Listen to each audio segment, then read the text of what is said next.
بسم اللہ الرحمن الرحیم۔ غریب وہ نہیں جس کے پاس پیسہ نہیں، بلکہ غریب وہ ہے جو کوشش نہیں کرتا، محنت نہیں کرتا، اپنی قسمت کا ہر وقت رونا روتا ہے۔ ساجد 12 سال کی عمر میں گھر سے بھاگ نکلا۔ وہ ریلوے اسٹیشن پر پہنچا۔ اسے راستے کا نہیں پتا، منزل کا نہیں پتا تھا۔ وہ ٹرین پر بیٹھا اور سوچنے لگا، جس جگہ یہ ٹرین رکے گی وہی اس کی منزل ہوگی۔ چنانچہ وہ کراچی پہنچ گیا۔ بھوک نے اسے بہت ستایا تو بھوک کی وجہ سے مانگنے لگا۔ پھر اس نے دل میں سوچ لیا کہ مانگنا بری بات ہے، لہذا اس نے گھروں کے دروازے کھٹکھٹانا شروع کر دیے اور پوچھنے لگا کہ کوئی کام ہے۔ پھر ایک سیٹھ کے ہاں وہ کام پر لگ جاتا ہے۔ سیٹھ نے اسے گھر کا سودا سلف لانے کے لیے رکھ لیا۔ اس دوران گھر والوں کو ساجد کا کچھ نہیں پتا کہ وہ کہاں ہے۔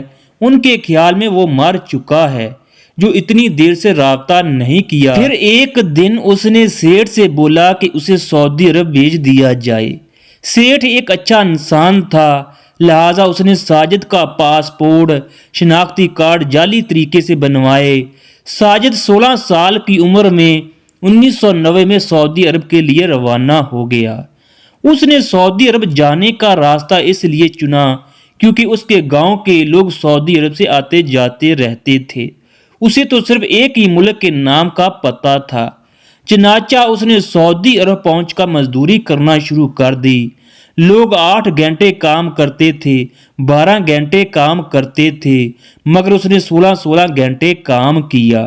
اگر کسی نے کچرا اٹھانے کے لیے کہا وہ بھی اس نے اٹھایا۔ اس نے اپنے من کو، اپنی میں کو مار دیا۔ پھر اس نے کفیل سے بات کر کے ٹیکسی لے لی۔ اس نے جدہ میں ٹیکسی چلانا شروع کر دی۔ وہ پوری رات جدہ میں ٹیکسی چلاتا، اسی کے اندر سو جاتا۔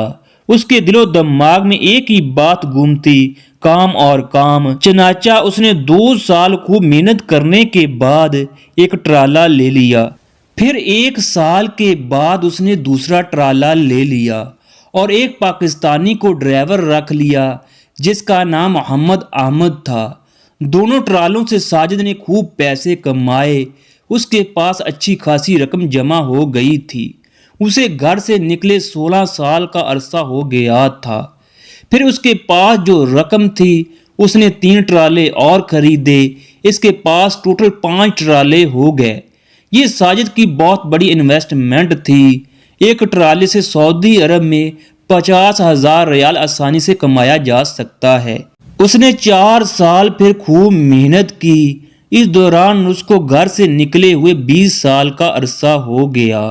اس کی عمر 36 سال کی ہو گئی، لیکن اب وہ پریشان رہنے لگا۔ وہ خود سے بیزار ہو چکا تھا، پیسے اور پیسے سن سن کر تھک چکا تھا۔ اب وہ آرام کرنا چاہتا تھا، لہٰذا اس نے کسی طریقے سے اپنے گھر کا فون نمبر حاصل کیا۔ اب وہ سوچنے لگا کہ 20 سال کے عرصے میں پتہ نہیں کون ابھی تک زندہ ہوگا۔ پھر ہمت کر کے اس نے کال کی۔ آگے سے اس کے بھائی اصغر نے کال ریسیو کی۔ جب اس نے بتایا کہ میں تمہارا بھائی ہوں تو اصغر اور ساجد دونوں بھائی خوب روئے۔ ساجد نے امی ابو کا پوچھا۔ اصغر نے کہا ابو فوت ہو چکے ہیں، امی ابھی زندہ ہے، وہ ابھی تک تمہارا انتظار کر رہی ہے۔ وہ کہتی ہے کہ ساجد میرا بیٹا واپس ضرور آئے گا۔ چنانچہ اب ساجد نے واپس گھر جانے کا فیصلہ کر لیا۔ اس نے تمام ٹرالے فروخت کر دیے، ٹکٹ لی۔ جہاں سے سفر کا آغاز کیا تھا وہاں جانے کے لیے ایئرپورٹ سے کار میں بیٹھ کر بن بتائے چل پڑا۔ راستے میں وہ سوچنے لگا اب تو 20 سال کا عرصہ ہو گیا ہے، لوگ پتہ نہیں مجھے جانتے بھی ہوں گے کہ نہیں۔ اب تو گاؤں بھی بہت بڑا ہو گیا ہوگا۔